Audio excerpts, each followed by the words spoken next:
you everybody who's attending. I see we have, I think right now, 85 people who are in attendance, which is great. I think I would like to start with, this could not, 85 people would not have fit into any room. So this is the beauty of doing it online. Our topic today is transitioning to the new reality of adult education. It came about, of course, as we all know, that suddenly one day we got up and a blink of an eye, everything changed for us. And I think as we work with this new reality, we have to look at the challenges that we faced and what we are going to do with that, the barriers that we crossed because of these challenges, that we accommodations we made for ourselves, and the creativity that we used. And now moving forward, what are we going to do? So next slide. Eric, you'll have to just keep moving. Yeah. All right. So these were the three. The panel came about because we looked at who should be on the panel. There was a lot of thought that went into who we should select to be on the panel. And of course, we needed an administrator. We needed somebody who knew the theory of it. And we need somebody who was in the trenches working with actually the students and a student himself or herself. So our panelists, it consists of 4 people. We posed pretty much this, our topic was the same that we were asking each panelist. The questions were a little differently framed. The first thing that we wanted to know was, what was their experience and the challenges due to COVID-19 sudden closure? What did they experience in their fields? How did they, and the second question was addressing those challenges and what lessons they learned from that. And now moving forward, the third question was, what is the new vision or new reality of adult education as they see it today? All right, so we are going to start there. So next slide. So I am Ghazala Numani. I work for Bergen County Technical Schools. I am the program manager for the adult ESL and HSC programs. And I also am the coordinator of the Bergen Consortium Title II programs. We have Margaret Gold. She is the assistant director of Mercer County Community College. And she also has 34+ years of experience. She's also she is also the program director, I think, for the Mercer County Community College Consortium, the Mercer Consortium. Then we have program facilitator, Carol Kochi. She's my master teacher. I have great respect for her. And if I'm doing anything wrong, blame her, not me. And everything that's right is also her credit. So she is the person who knows a lot about curriculums, and she also deals with, of course, Bergen County Technical School staff, the ESL and HSC staff. Then we have Diane Vickers, a great teacher who works with the students. She is also working for the nursing school at the Holy Name Hospital. And they will all introduce themselves a little bit more. And she also works with us as an adult ESL and HSC teachers. And lastly, you don't see her, we have a wonderful, wonderful student, Albaneri Ortiz. She's from Dominican Republic. She's been here in this country for a year. And we wanted to hear from her experience with this whole scenario that got created overnight. So we're going to go to the next 3-4 slides. I think I've already talked about it, so we'll move forward.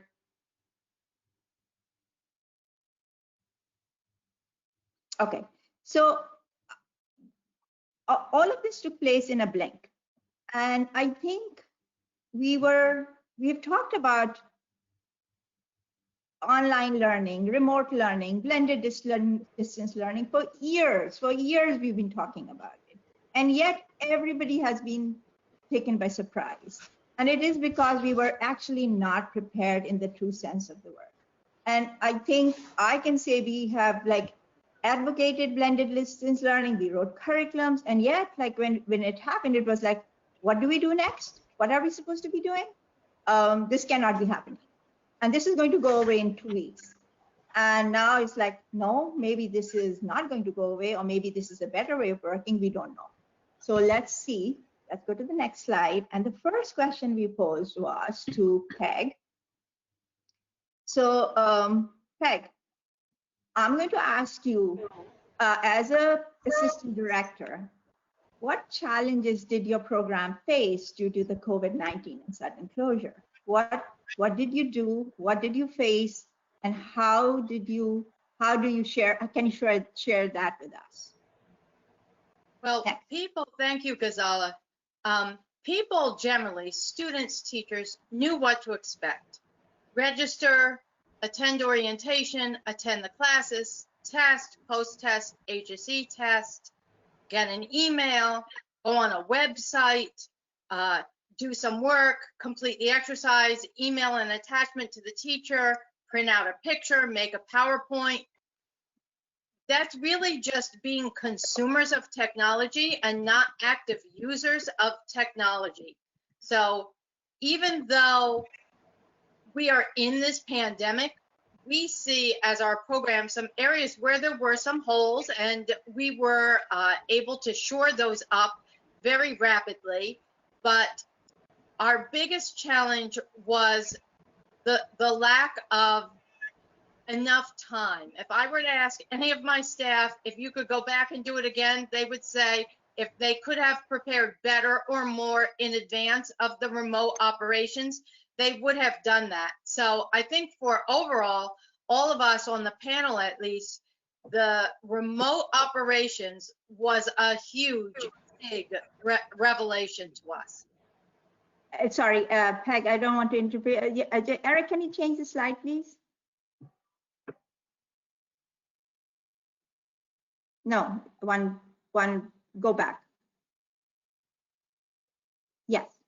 Okay, go ahead, Peg. Yeah. Oh, yeah, I was done because I'm just trying to be time sensitive. That's all. All right. Okay. All right. So basically, I think Eric, change slide, please. This is the same thing that we were asking Carol. Dr. Kochi, if you could tell us as a program facilitator, and I know you work with a lot of part-time ESL and HSC staff, what did you see? How did you see our teachers react to that? And what challenges did you see our teachers and staff face? And your thoughts on that? So if you can go to the next slide, Eric.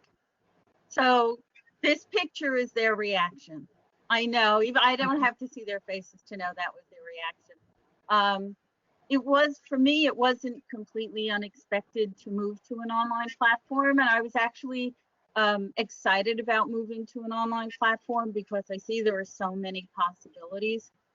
But I understand my staff, and I know there's a big difference between being able to use a computer to fill out attendance forms and print out worksheets than presenting work in a class. So my initial thoughts was, what resources do we have for our teachers? What do we need them? What do they need to know to be able to teach online? And then because I guess I'm a researcher at heart, I immediately think of theories. And I started thinking of theory of practice, which is really the beliefs and practices a teacher uses. And we use these because we're comfortable with them. We know that they work. We know how to use different practices for different content.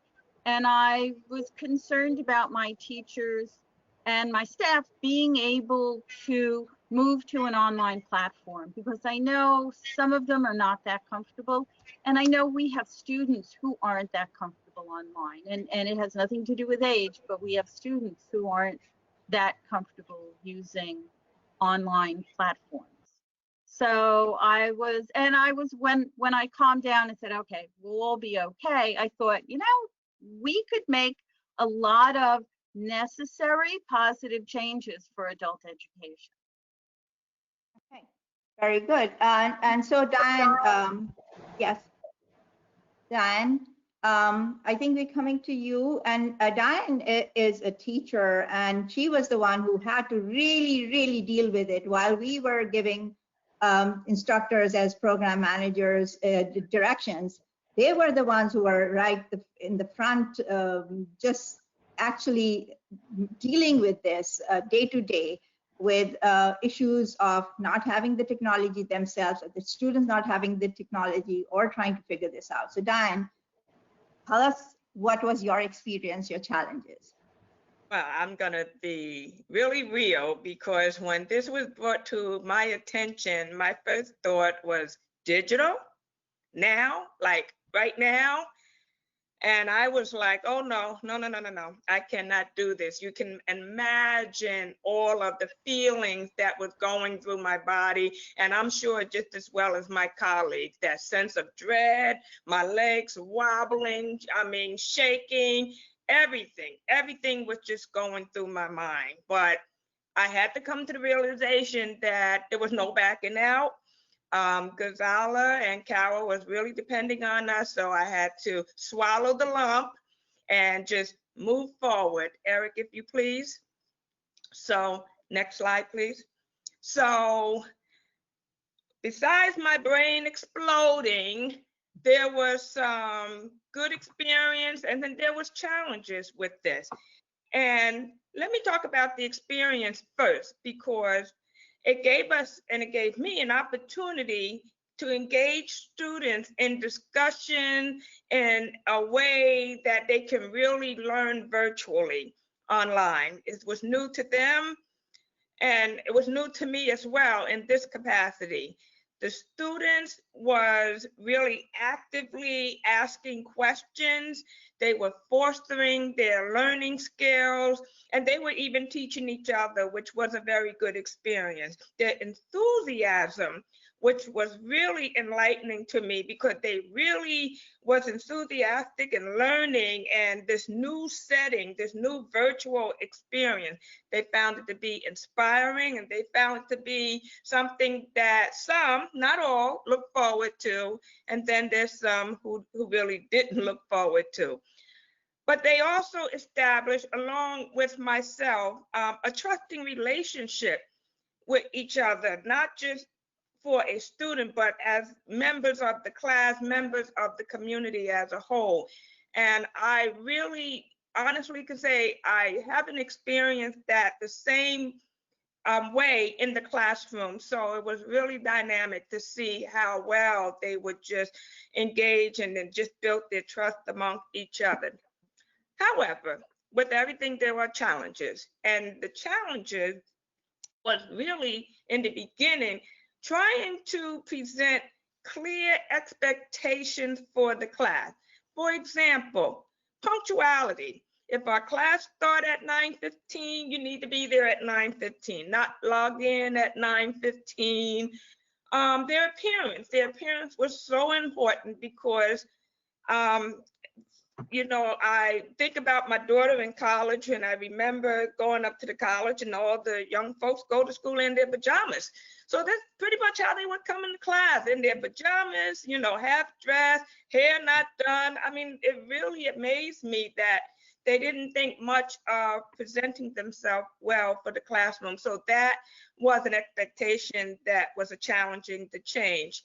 And most importantly, the respect for one another in the classroom, because what was happening, they would talk on top of each other. It's not like in the class where you can, like, you know, motion a person, wait a minute, don't speak. So they really had to learn how to respect each other in the classroom. Another challenge I found was developing the students' understanding of just basic technology for the classroom. And when I say basic, I mean just basic. For example, if I may, we use an Edmodo platform. So I had to change their thinking that you're not walking into my class, you're walking into Edmodo. But it took a while for them to understand Edmodo is class. and vice versa. Zoom is another platform. When you want to see your classmate, we're in Zoom. So that basic technology has been, and in some ways smaller now, still a challenge for some of our students, but they have really grown over the weeks that we've been learning online. Another challenge is being prepared for spontaneous notification of student lessons. I do my lesson, I'm all ready, okay, let's go. And then I start the lesson and I find a student may be having trouble navigating, or they don't understand. So I have to be, which was a challenge and sometimes still is, ready to switch gears virtually. It's not as simple as turning around and pulling another book off my desk. I have to virtually be ready to switch gears to help them to understand what the lesson is, or even change the lesson. And then lastly, another challenge, and it's really no fault to the student or the schools, but when we transfer our students midway through a session, because when you get a new student, and whether they're transferring, that teacher is not teaching the way the last virtual teacher. So they have to adapt to this new change, and then you're trying to bring them up to speed. So these things, can really cause challenges. So those were my experiences and challenges in the classroom. Next slide.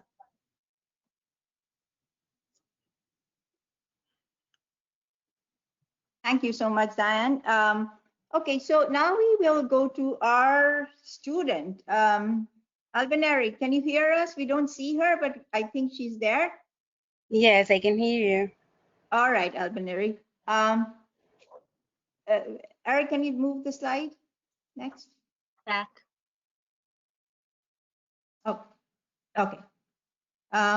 So Albaneri, you have been in the United States for a year only, and Yeah. I know you are attending ESL classes. So we wanted to hear from you. Sorry. Those are the challenges of working from the home. Okay. Sorry. That's okay. Well, even the transition for me was easy. I had to overcome different challenge like all other students. And in some case, teacher told us we too sped to move to online class because of the COVID-19. But in the reality, when you have to change the classroom for your bedroom or your partner's kitchen, you have to adapt with the noises and different challenges that we have to adapt to learn what teachers are teaching us. Albaneri, I know that you, when we talked last, you said you are attending these classes through your using your cell phone. You do not have a computer that you can use. So can you Yes. talk about that? Because technology is an issue for a lot of students, and that is hampering learning in many ways for many people because they do not have the right technology or the right devices. So talk about that. Yes, it is a little bit harder to work in a cell phone because you have more limit with the programs that you have. Doing with a computer, you have more opportunity to do the different things, and it's a little bit harder to do it in a cell phone. Okay. And also, one of the things that you talked about was that the good part was that your commute time became less. Yeah. Is that, yeah, okay. So that's another thing that you think was the positive of this. Yes, this is one of the positive because you can manage your time, you can attend a class, and like everything, you have positive things, you have negative things. You just have to overcome how to I don't know how to say that word in English, but you have to try to stir with the challenges that you have in your life, and it is a new challenge we have to stir. Yes, we have to deal with that and we have to overcome it. Yeah. And you're doing a great job overcoming it. So that's great. Kudos to your teacher and you and your program. All right, so moving to our next topic is what did we learn from our challenges, addressing the challenges, and what did we learn? What were the lessons that we learned? So we are going to go to Peg next, and we're going to ask her, how you address those challenges and what did you learn through this? Next. Okay. Thanks, Ghazala. And I apologize up front to my staff who are on this because they're going to hear now how I talk about them behind their back. At Mercer County Community College, we started planning at the end of February for an end of March virtual remote operation. We were called to a meeting at 1 o'clock on Friday, March 13th, and we were told that's it, get out by the end of the day today, 5 o'clock. But it will just be a 2-week hiatus, so plan to come back about March 30th. March 30th didn't come yet, I guess. Today's June 4th. I'm still waiting for that. But wow, what a learning curve. Friday morning, we had students. Monday morning, we were remote. So for the last 2 weeks of March, which was our first 2 weeks of remote, it was relentless. Student orientation to online instruction, online presence, forced teacher learning of platforms and online teaching, heightened accountability, both up the community college ladder to community partners and to funders. And I just drove it. I mean, I accepted no excuses. Teachers said, I'm tired, I can't, this is another thing. And they're in Zoom, they're in Google Classroom, they're making videos, they're planning and delivering, attending virtual everything. The department has a Facebook page, which probably everybody on this webinar has, but our Facebook page is a little bit different because we don't highlight particular students or anything. We use our Facebook page to communicate information about where people can go for food, grab and go bags for the local elementary school students, where there are walk-up testing locations for COVID, where there's drive-up, all that kind of stuff. One day, one of my teachers told me that she gave her students spring break. And I said, spring break? In the middle of this pandemic, you can't give them spring break. They have to be online every day. She said, yes, we went to Paris. We went to the White House, virtual tours. The department has its own YouTube channel. There's over 50 instructional and student-made videos there. There's over 1,300 views in just 10 weeks. The students have gone to job sites for virtual visits. They've done virtual career exploration. I have a class who went to Mexico City for virtual Cinco de Mayo. Some of them have visited the new high school in Trenton. One of my classes does a virtual field trip every week. It's a virtual trip a week. Students now are taking other students on a virtual tour of their country. So in overcoming our barriers, we put everything we had into facilitating and engaging online instruction to maintain the interest of the students and to be able to keep them upwardly mobile with their learning curve. I could not be prouder of that department, the students, and the level of dedication that I've seen in the last 10 weeks. It sounds so exciting. I mean, just the thought that we can go on virtual tours and the whole technology that is available to us to go and do virtual tours is amazing. And I think this is the time that we need to embrace it. I mean, I don't think we have a choice now. We have not been given a choice, and I think that's a good thing in some way. I forgot to mention, Ghazala, we're having a virtual community employment resource fair coming up July 1st. We're following that up with a virtual employment fair in September or October, depending how the pandemic and the surges work itself out. We're even doing, like most people, virtual K.I.S.S testing. We're just at the beginning steps, very slow. And we are putting the pieces together to launch virtual registration for classes going forward from July. Wonderful. Peg, there was a question for you and Diane, actually for all four of you. Well, I guess maybe all five of you. Laura wanted to know that if you had heard of Zoom and if students were familiar with it already. Like, so how much of So let me, Zoom friendly? let me answer that. I think pretty much almost every single person has heard of Zoom, and we are using in our program and for all our meetings that whether it's within at Bergen Tech or outside, pretty much every single person has, or meeting family members across continents, that is taking place throughout. Zoom has its limits, but I think they've been tweaking their site and their program very quickly, and it has been a great experience. I think when Diane talks about her program, she can talk about how they have used Zoom.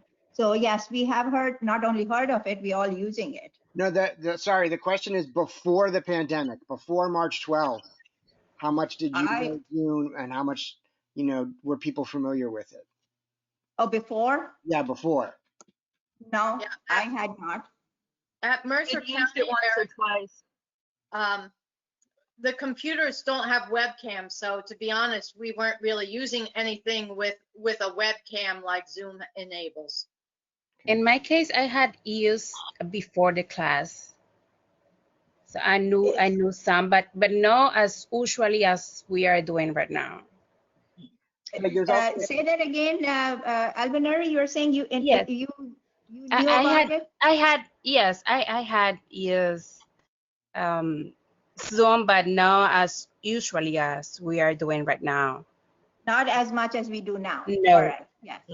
So Peg, there's also a question from Robert about have you given the K.I.S.S listening and reading tests remotely as of yet? As of today, right now, no. But is it planned by the end of this week, like tomorrow or Saturday? Yes. Okay, thank you. All right. So now we're going to go to Carol. Carol, how did the student-teacher relationship and interaction how was that impacted by all of this? Thanks, Peg. Now I know where I want to go on vacation next week. I'm going to Mexico. Okay. Never been, going to Mexico now. But what I noticed were a lot of similarities between the teachers and the students as far as this sudden move to an online class. And I think it's really forced us all to reevaluate our comfort zones. I think teachers have been asked to move from paper and pencil to now a digital format. And as Diane said, that can be a very challenging thing to do when you're used to, well, this doesn't work, I'll just grab another book or I'll just do a different activity. It's not something you can turn on a dime to do. You need a little more time or a little more preparation for it. I think that by moving to an online platform, that teachers are giving up some of the control that they had in a physical classroom setting. And that can be a scary thing for teachers, but it can also be a scary thing for students because now students have to pick up on that slack. And if you see what's written on these slides for the teachers, you'll see something similar for in the next slide for the students. But I think we've had to reflect, we've all had to reflect on what it means to learn and what it means to teach. So now it's not just in-person, face-to-face in a classroom, synchronous instruction. There's also asynchronous instruction going on.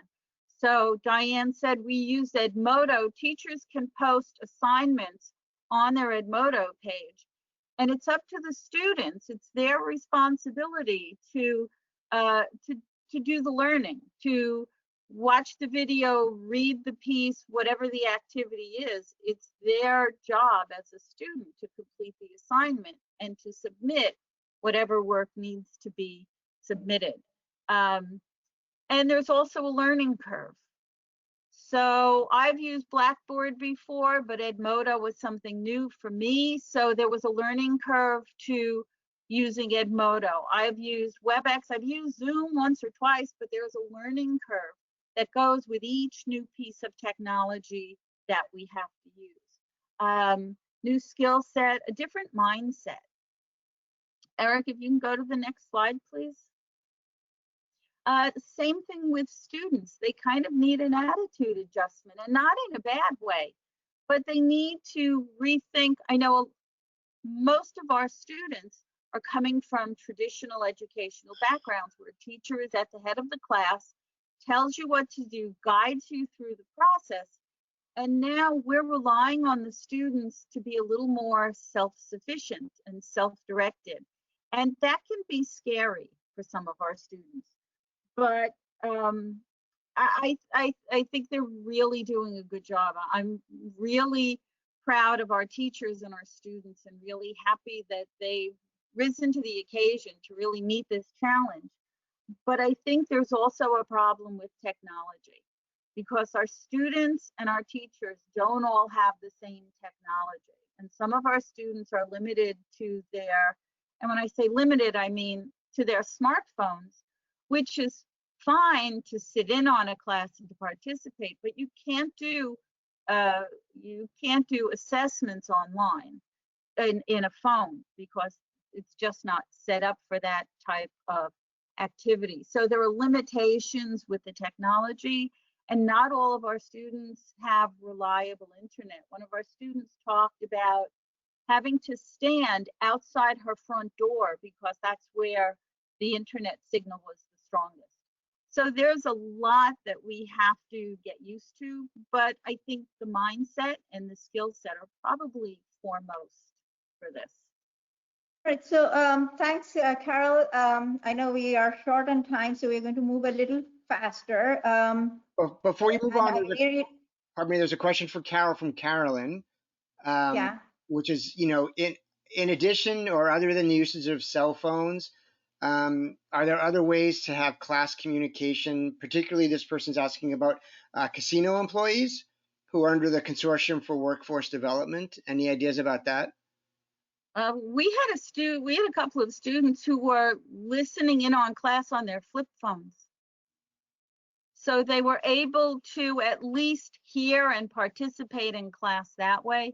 But to fully participate in class, you would need some type of device, if not a smartphone, a tablet, because at least on a tablet, you have the ability, you have a better view. I don't know about everybody else, but these are not just for distance. These are for reading too. And many times I've taken my phone and made that screen as big as I can to read what's on it. And I think that's the real challenge with smartphones. So if we can get technology to them, even if we can lend out a way for us to lend out materials, tablets or maybe Chromebooks to students so they can fully participate in class, that would be a wonderful thing. And some of these ideas we'll have to, moving forward, have to incorporate in our programs. How are we providing our students with the technology and the teachers that they really need? But that is the easier fix. The more difficult fix is the cultural change. The easier fix, yes, technology is something that we have to fix. And I think that is something that is still doable. The cultural change is something that doesn't come about overnight. You can buy a computer overnight. You can buy a laptop overnight. You can't change culture overnight. And I think that's where we need to have this conversation again and again, that what is it that we need to change in our way we think and we deal with things and how we process it and adjust to it. So Diane, I think very importantly, we want to know what your learning curve was for yourself and for your students, and honestly pretend that me and Carol are not there. What would you tell your administration what would you tell them? What could they have done different, better? Something that, you know, we were all thrown into this, like literally, as Peg said, Friday we were there. Monday morning, myself and Carol are leaving for the school, and we were told, sorry, building is closed. Like, what? We are in the car, we are coming. No, building is closed for you also. We thought it was only for the students. So we had no chance to even pick up our coffee mug or whatever, you know, our books, anything, computer, nothing. So Diane. Thank you. Next slide. Yes, next slide, please. So the learning curve for both myself and our students, my motto was just keep it really super simple. Okay, what am I going to do? And as Peg mentioned, and we all said, we didn't really have much time to even swallow it. So the learning curve was learning and really adapting to the multiple digital platforms in order to implement an effective virtual classroom experience. So there was many things we had to learn all at once and figure out what was A, what was B, how do you put A, B to make C. So that was a huge learning curve. Another one really was developing creative and explorative ways that prevents too much talking on the teacher part, really. You don't want to keep hearing the teacher talk. You don't want to, I don't want to be idling in front of the computer. I don't want our students to be idling in front of the screen, because honestly, after a while, they just start doing okay. So we want to really, I wanted to find ways to stimulate the classroom. Another was developing or presenting demo lesson. I thought I had a lesson, but then I really thought it was best when I have one of my colleagues critique it and let me know, okay, you're the student, how are you receiving this? Is this too big? Is it big enough? What is it that I need to do for both myself and for the students? So that was a tough one there, because I'm learning new things and I'm trying to help the students learn new things, in addition to the whole point of learning English. So it was multiple things going on. And then implementing a step-by-step instruction that encourages the student to critically think outside of the box, outside of the classroom. We're not in the classroom, we're in the emodo, okay? And they had to really get that in their head and experience what is virtual learning. Next slide, please, Eric. So I had to learn to be patient while learning the digital platform. And I had to be honest with my students, you know, of my own challenges. You see my screen now? No, you see it now? Okay, I'm sharing? No. So it was a lot of that going on for me to learn and for them to understand my own challenges so that they didn't feel inadequate themselves. I just be honest. I said, I don't know what I'm doing, class, but together we'll get this, you know, we'll figure it out. But also recognizing the students' anxiety online and introducing less intimidating methods for learning, like building their confidence and offering them praise for their efforts and participation.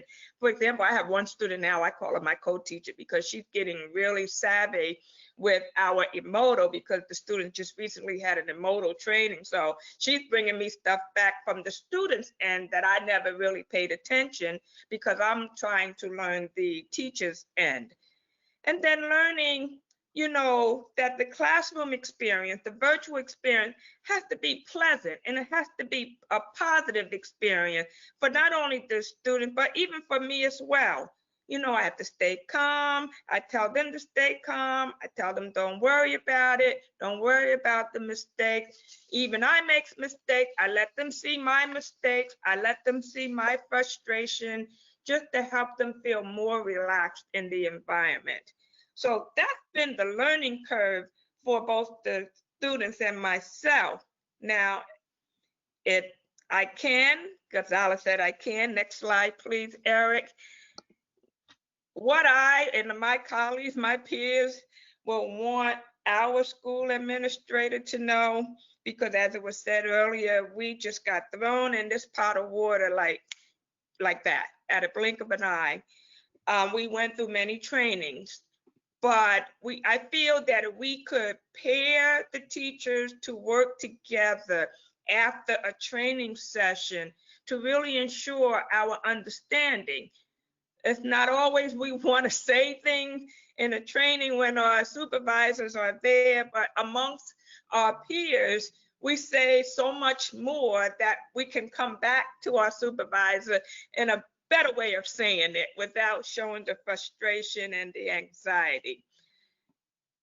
Now, I understand no one was planning the COVID-19, not even myself, and where I'm working outside of here, but if we can organize and design the classroom platform, whatever platform it is, Zoom, Edmodo, Moodle, whatever we use it, organize the platform before the teachers get called in for a meeting so that when we go, training, when we go into the training, we don't have to hear, oh no, don't do that, no, do this, don't do that, do this. And by this time, explosion, and you're like, I don't know what I'm doing.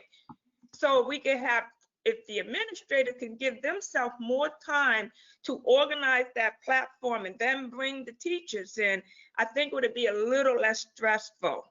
And ensure the teacher's knowledge, ensure that each teacher had the knowledge of one platform before throwing another platform. For example, if we're going to learn Zoom, let's make sure we understand Zoom fully before you bring in Edmodo. Because when we start to try to tie the two in, we don't know if we're talking Edmodo, Zoom, A, Z, what. So, and we got to hold us accountable to make sure that we know this platform and then move on to the next platform. And if we can develop a platform learning manual, this is great because then we don't have to keep coming back asking questions. Was it this I was doing or was it that I was doing? We have a manual of that platform where we can self-help ourselves and our colleagues. So thank you for letting me share that with you. Thank you, Diane. And I'm sure everybody, all administrators are listening, and absolutely organizing this beforehand is the key to it. We didn't get a chance, but that doesn't mean we should not have done it. We had years available to us for doing this, and I would say that we were all laxing, thinking we'll do it slowly. We are already doing it, but it was a great, I would say, an eye opener when it happened. Yes. All right. So from the student now. Hang on a second. As a follow up there, Laura had a question. In addition to sort of like training and support, is it assumed that every teacher has the technology that they need to do remote learning, or are programs in the position of, loaning out technology to some of their staff and teachers to make sure that this happens? Let me answer that, because we did the training and we were doing all of that and finding out simultaneously that quite a few of our teachers did not have the right computer or we had a teacher with a flip phone. She there was no way she could teach. So we basically had to now go back, request technology from our school district to give it to them. And that took like a couple of weeks, literally, because it was like, it was mayhem, like asking for 2 computers. Like they were like, forget it, don't even talk to us next week. And here we were trying to run classes. So I think the good thing would be if virtual is how it's going to be, then all teachers and the students should have similar technology. So you're not dealing with, I have a Mac, I don't know where it's what I need to see. You should have the same, like you have the same book that you teach, you should have the same, whether it's a Chromebook, whatever you might have, it has to be the same so that you can guide your students also. Because now the student has something totally different. The teacher doesn't know what the student has. The student doesn't know what the teacher has. So when we go forward with this, and I don't know how money-wise this is going to pan out, but in an ideal world, the teachers and students should have the same supposedly book, which is a Chromebook, or any other technology that the district decides that they should have. But no, our teachers did not have the technology that they needed to run classes. Okay, quick follow-up question. Are teachers getting reimbursed for their internet use that they have to pay for at home? They are Title II. I don't think we can do that. moving forward? I don't know. Peg, you have an answer for that? My answer is there's nothing different in the program expectations of the NGO for this year. Yeah. So pretty much, as far as they're concerned, COVID has not happened, maybe, or programs will not need to change. So no, we don't have the money right now, but I don't know how moving forward. It's almost like saying, will the student who's attending needs to transport themselves to a class? Now it's like saying, you need to have an internet access and this certain like parameters of whether you can attend our class or not. And I think we'll have to, as sad as it might be, we will have to ask them before, do a survey saying, do you have access to all of these things before you start attending virtual classes? And then if they don't, that's when the big question comes in. Where is that? Is that the inequity that we are going to build in our system for our adults, or are we going to overcome those? And that's a huge question to be asked. Maybe this is something that people could take up with their individual accountants too. I know my accountant, like at tax time, is like, "Oh, you're a professor. Do you ever watch documentaries on TV?" Yes. Okay. Write cable off. So it's Right. possible that you may be able to do it on an individual basis if we can't do it through the program. Yeah. Okay. Yeah, and these are things that have to be really sorted out and thought through and talked about, and basically given directions from each other and of course from our funders also. I think we need to quickly move to our student who's waiting, because we really want to hear from her.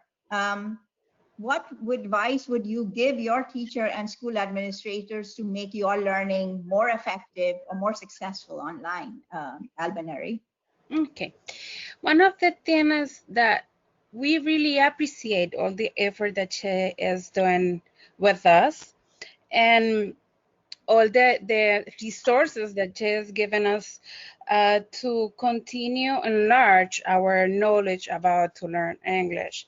So even inside this new reality, because of the COVID-19, we have opportunity to continue learning and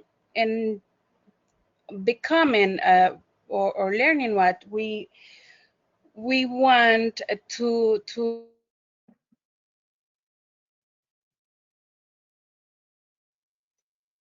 Hello? Did we lose her, Tarek? Yeah, I'm not sure what's going on. Okay, so I'm sure she'll log on again and we will go back to this question for her, but we will move forward. Albaneri, are you And back? Yes, I'm here. oh, good, Albaneri. Go ahead. Sorry. Go ahead. Okay, so we really appreciate all the resources that you give us, even a part of the Google Classroom, Zoom, or everything. We have been doing different activities that to be more participating in the class, like virtual trips, like what else? Our virtual fashion show, for me, it was really special because we had to select a piece of clothes or our favorite piece of clothes. In my case, I select the one dress that I was supposed to wear in my last birthday, and it was on March 30th. I couldn't do it because of the COVID-19. So it was a good opportunity to wear my new dress and show it in class and do our virtual fashion show. And it was in other old part of the class is a big opportunity, and we really So appreciate I it. think what I really found exciting was your virtual fashion show. That Yes. sounds like such an exciting thing that your teacher did with you or your program did with you guys and get you It's on involved. the channel. It's on the YouTube channel, Ghazala. I would love to. I'm going to go and see that. Is there a link, Peg, that you can send out? Yeah, I'll send it after I get done with my piece. Okay, all right. That would be great. And Alvineri, Yeah. not all of your students were able to attend classes, right? Do you know why? Yes, some of my classmates had to go back to work. Some of them too got sick, and are has to encourage different situation that don't permit come back to the class. So one of the things that everybody is noticing, and I think most programs that I've spoken to have seen that there is a drop in attendance. So if there was a class of 20, 18, 22 students attending, now we have in these online classes, maybe 10, 9, 11, 12 attending. So it's like 50% and less at an average for most programs, and some lucky programs might be doing better. And that is of a concern moving forward, saying, how do we motivate people to join? Is it just fear? Is it lack of technology? Is it because we are not set up and everybody thinks that, oh, in 2 weeks, 2 months, we'll go back, so why bother? So there are a lot of questions around that. So we are going to move to the next question now, moving forward. Okay, so our vision for moving forward. So Peg, basically this is you. What is your vision for the new reality of adult education? And what programmatic changes or adjustments that you need to put in place now so that we can have, as Diane said, we need to be more organized. We need to have all of this in place before the teachers come in. So as a program manager, as a director, what do you suggest? And what do you have in place right now? Thank you, Ghazala. These are questions that my staff, my college, and I throw around all the time. What does the new landscape look like? What are the school supplies that will be required? As you were saying, Ghazala, instead of paper and a pencil, do students now need a tablet and a charger? What does a class schedule look like?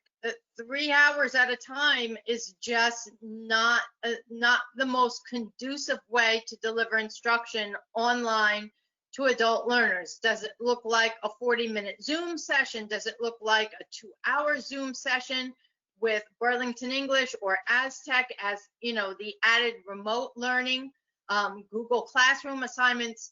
These are questions that right now I'm trying to, iron out and determine, while at the same time listening to not only my teachers, but also, like Diane said, oh, well, we need more time to be organized, present this, do this, do this, do this. My teachers are saying the same thing. And so now we're trying to plan and learn up some different platforms that we will be using, putting forward from the middle of July forward. So now is our planning time for July and the next program year. Now is our 2 weeks ahead of time, which is really about 6 weeks ahead of our next start. But at the same time, while we're thinking about how long are classes, how many students are in classes, what does a full-time teacher do? The whole online remote operations just opens up new possibilities. We can be very much more subject specific with our classes, topic specific, times can be more flexible. Somebody can attend something in the morning, then there can be a different subject taught in the afternoon. And if people are still in quarantine, they could be able to do that, whereas before they might not be able to. I continually cry every morning, will I ever get back to my office? I loved the windows in my office. I got so much sunlight in there.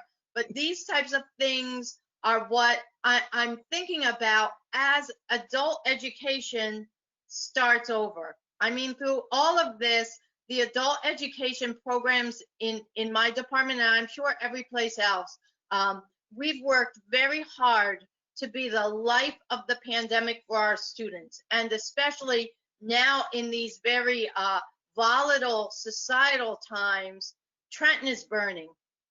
If anybody looked at the news, Trenton is riotous. But yet Our students continue to be engaged with us, and I think they feel that the programs are an outlet, a stable touch point. I've heard many students say that this is their online Zoom class is their way of socializing and their ability to be able to maintain contact with other people in the outside world. So Eric, if I could ask you to go to the next slide, please. But as teachers, as administrators, isn't this what we encourage our students to do, is to work through the difficult times? As program personnel, we model this. We model this administratively. We model this all the time. As teachers, we likewise need to be models for our students. Look at the program changes just in WIOA over the last several years. We have CCRS adoption now. We had a shift from WIA to WIOA. We went from GED to HSC. Now we have IET. So we have been learning and adapting and changing as time has gone on.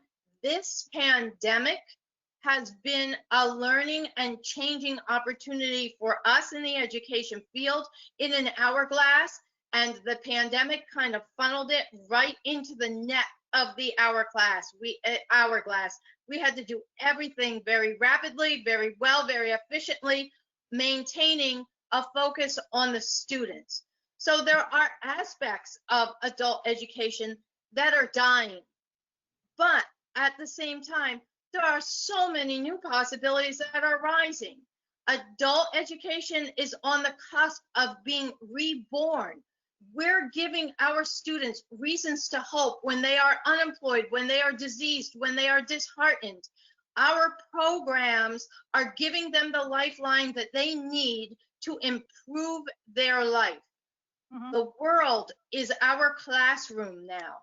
Yes, it is. The old adult education model might be crumbling and falling apart at the seams, but instead what we need to do is really focus in on all of our energy, all of our dedication, all of our passion, and use that to build something new. Peck, thanks. We'll be running out of time. We have just 15 minutes, so we really need to go through this very quickly because I know we have a wrap-up session as well. So Carol, tell us your vision for moving into this new reality of adult education. So next slide, please. So I think this is a really exciting time for adult education. So I know everyone has heard of pedagogy, which is the art and science of teaching children, which is different from andragogy, which is the art and science of helping adults learn. And although the definitions are simple, they're very meaningful. We're not teaching adults, we're helping them to learn. And I think that this is an exciting, but also a bit scary time for adult education because COVID has forced us to rethink adult education and education in general. And it's challenged us, it's challenged our beliefs, and it's also providing us an opportunity to really make a difference and do things differently to transform adult education.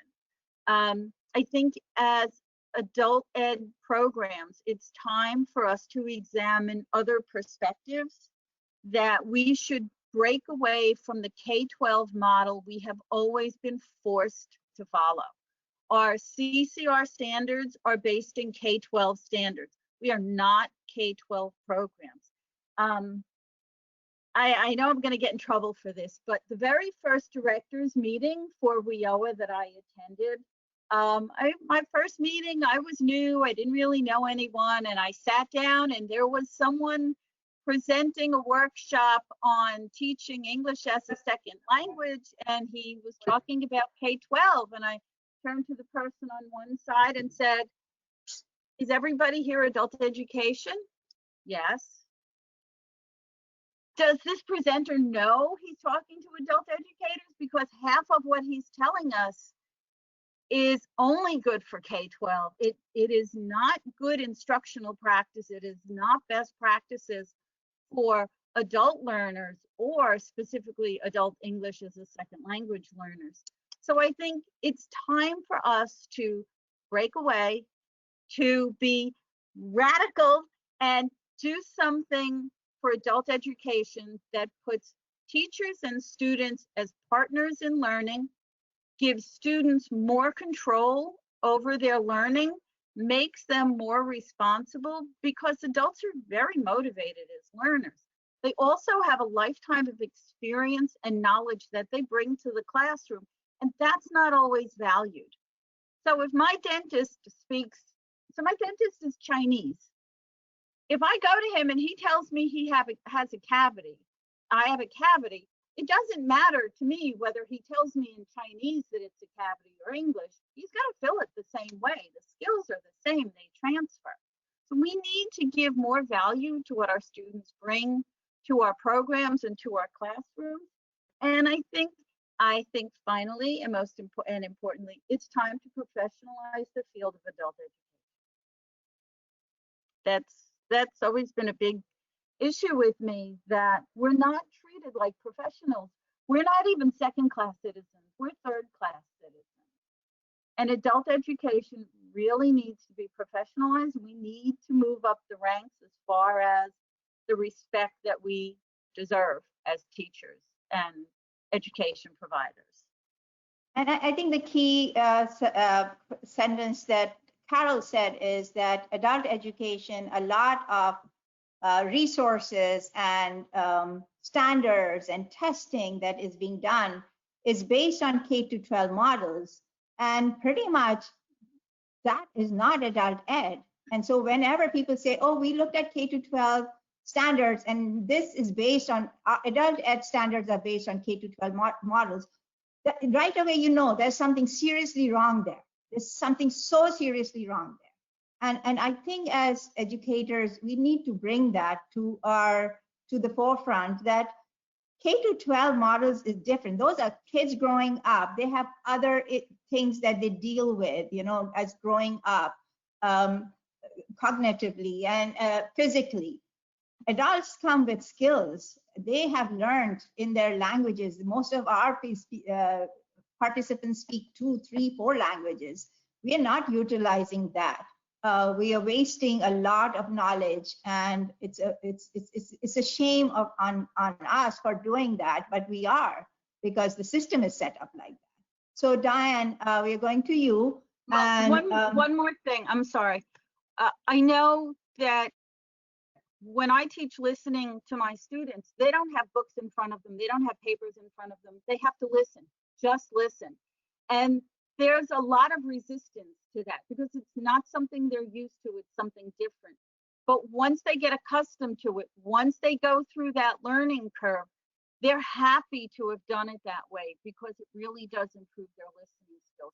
So I think at first there's going to be a lot of resistance to the change, but nothing worthwhile comes easily.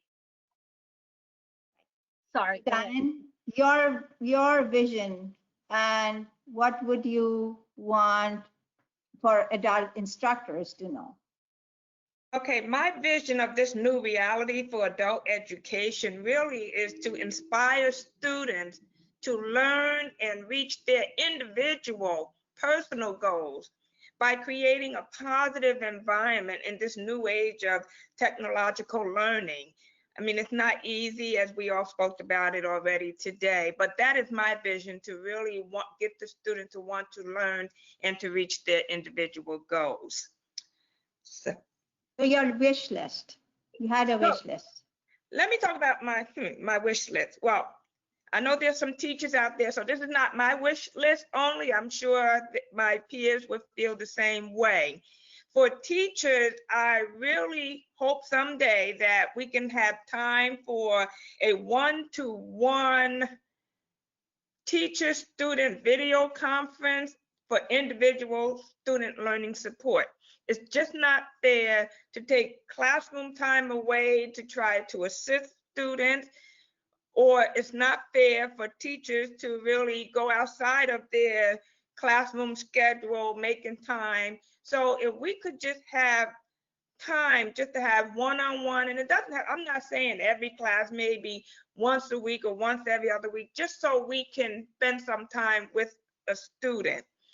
So this is, Diane, I just want to interject here because I know some administrators are also listening, and as we plan our programs, can we, the question I'm asking myself also, of course, is when we plan our classes, can we build in this instructional part also when we do small group instruction for technology purposes?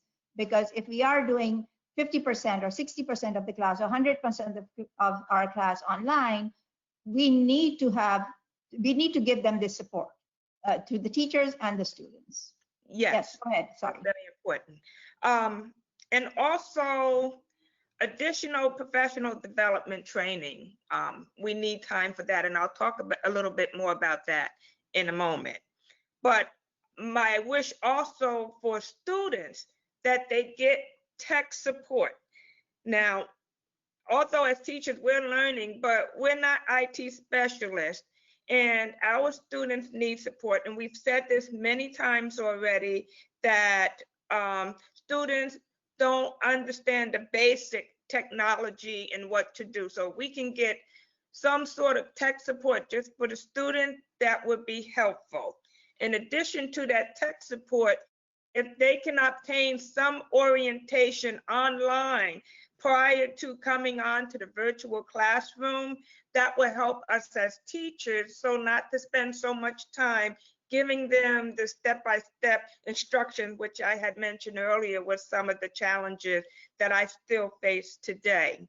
But when I go talk about the tech support, if we had, and I heard this earlier in the discussion, if all of our students had a ThinkPad or whatever we're using device that is the same, it would be so much easier to say, okay, Gonzala, look to your right, look to the bottom, hit that, touch this. But when the students are using all different devices, there's my brain explosion again. It's like, it's very, very difficult to help them so that they don't get discouraged. I have a student who's using a flip phone, and I have a student who's using an iPhone. So some things they cannot do. So that brings it back on us as teachers to be swift in modifying our lesson, because some students will not be able to participate in. So we'd be good if we can have some consistency with our Chromebooks or ThinkPads or whatever device we're using in the classroom. Now, I mentioned in part of my wish list, additional professional development. Eric, would you switch slides for me, please? If we can get professional development training, such as open-ended training session, this will help us develop conversations about improvement, growth, and change, all what we were talking about this afternoon. The interaction allows us as teachers to spend more time together as teachers when we were in the classroom, and discuss and share our ideas when we was not social distancing. So this would be a good time to have a good professional development with that. Another thing I thought of was bits and pieces. Brief sessions on platform learning. Like I mentioned before, make sure a teacher fully understands one platform before going to another. Some of the things I've experienced going through the training is some teachers might be more advanced, or they absolutely know nothing about this platform. They never saw it before. So if we can have like a beginners or an intermediate or advanced users, I think that will help the learning process as well. And this could be a good professional development training. And then lastly, if we can record the training videos and other resources that allow us as teachers to receive equivalent to the initial training. So, you know, like any orientation, job orientation, they throw all this stuff in your head, and then you walk away and you say, oh my God, what did they just say? But if you have resources or video, I can go back and listen. sometimes just reading it is not enough. If I can listen and watch the video again, I think this gives an opportunity to review for clarification of what we have learned. Thank you. All right, so I think we will quickly move forward to our student, and then we'll be closing after that because we are hitting 4:15 in a minute. So Albaneri, I know there was a social and emotional impact on all of our adult learners and instructors. What was your experience in terms of any social emotional impact that you had or you experienced? Yes. We have my social experience is I was talking about the limit to have interactions with other people face to face. So it's something that we can do it right now.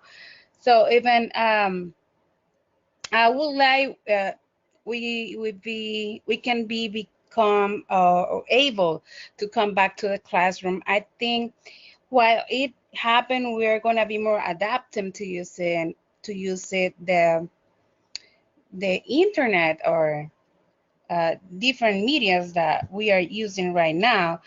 But while it happened, I think the big percent of people that can use technology have to get training to do it. So, but I think it is one of the impact we are having right now. We have more limit to use or go to a class between in a virtual class.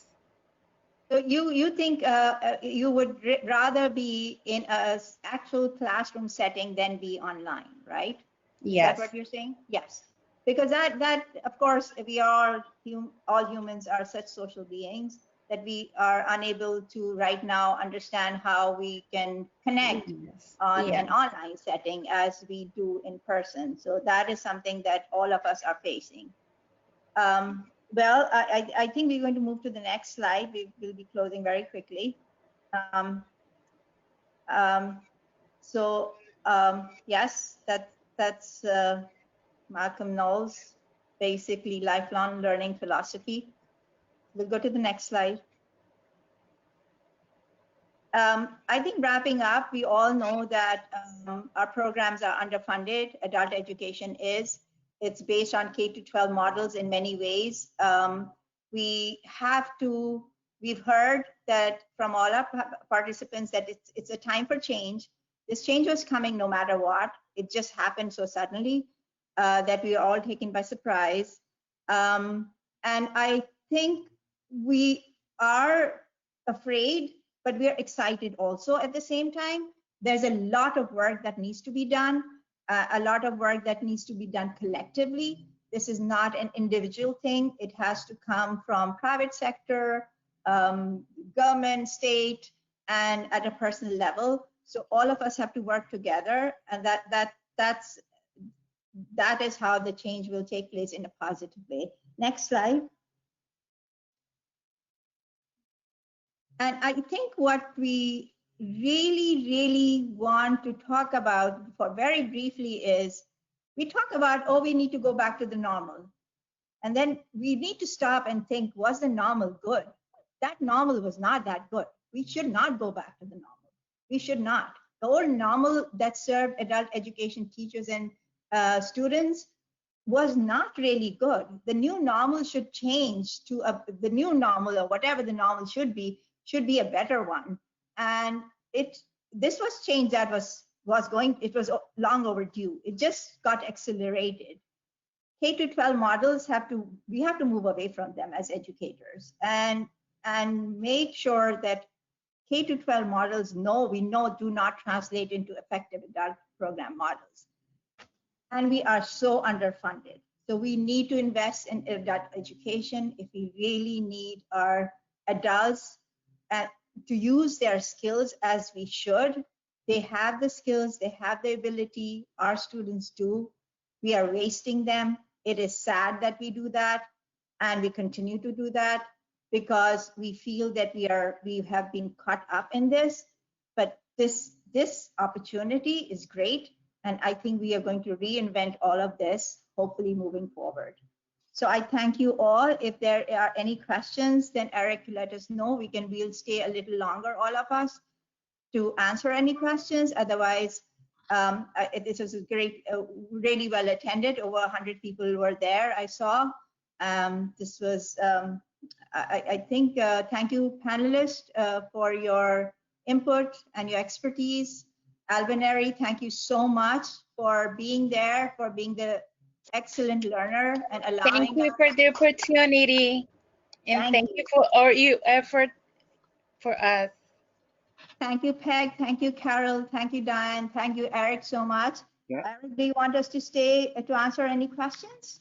There was most of the questions were answered. There's some particular ones that were remaining. Like, do any of your teachers use document cameras? No. We use scanners. They have scanners in their phones. Yeah. A lot of them use a cam scan in their phone. Yeah. Eric, if you change the slide at the end, we have, we do have resources, and we do have our emails. So if anybody's interested, they can email us. Mm-hmm. Eric, anything else? Nope. A bunch of people were just saying thank you. In particular, people were thanking you for your honesty. You know, Diane and everybody keeping it real, and that's what people were appreciating. Thank you.